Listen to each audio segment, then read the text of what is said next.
മല കയറി അദ്ദേഹം പ്രഖ്യാപിച്ച ആ ധൈര്യപ്രസ്താവനകളടക്കം സമരങ്ങളും സംഘർഷങ്ങളും നിറഞ്ഞ ഒരു ജീവിതത്തിലൂടെ മുന്നേറിയ വി.എസ്. അച്യുതാനന്ദൻ എന്ന രാഷ്ട്രീയ നേതാവ്.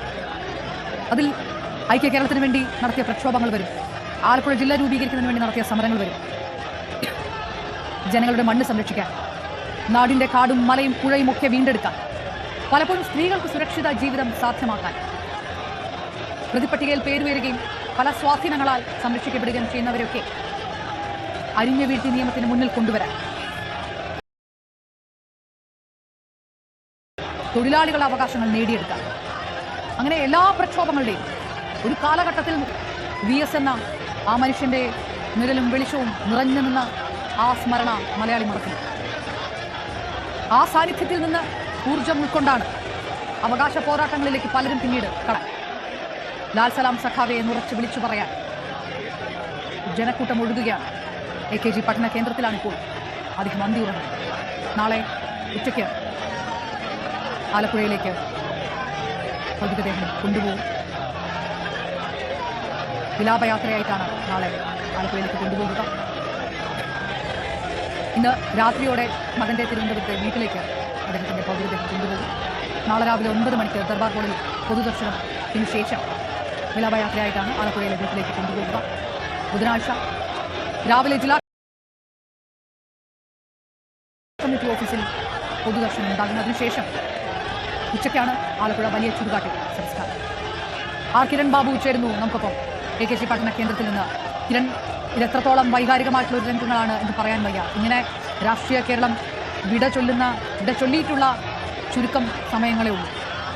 വി.എസിന്റെ കരസഭാഷണം കേൾക്കാൻ, വി.എസ്. എന്നുള്ളൊരു സാന്നിധ്യത്തെ കാണാൻ വേണ്ടി മാത്രം ഒഴുകിയിരുന്ന ആൾക്കൂട്ടമുണ്ട് ഓരോ ചടങ്ങിലേക്ക്. അദ്ദേഹത്തിന് അവസാനമായിട്ട് യാത്രാമൊഴി നൽകാൻ അതിൻ്റെ എത്രയോ ഇരട്ടിയായിരിക്കും ഒഴുകിക്കൊണ്ടേയിരിക്കുന്നത്.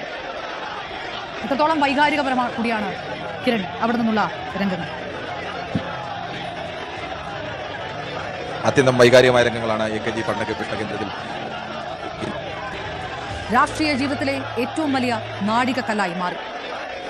57-ൽ കേരളത്തിലെ ആദ്യ കമ്മ്യൂണിസ്റ്റ് മന്ത്രിസഭ അധികാരത്തിലെത്തുമ്പോൾ അന്ന് പാർട്ടിയുടെ സംസ്ഥാന സമിതി അംഗം കൂടിയായിരുന്നു വി.എസ്. അച്യുതാനന്ദൻ.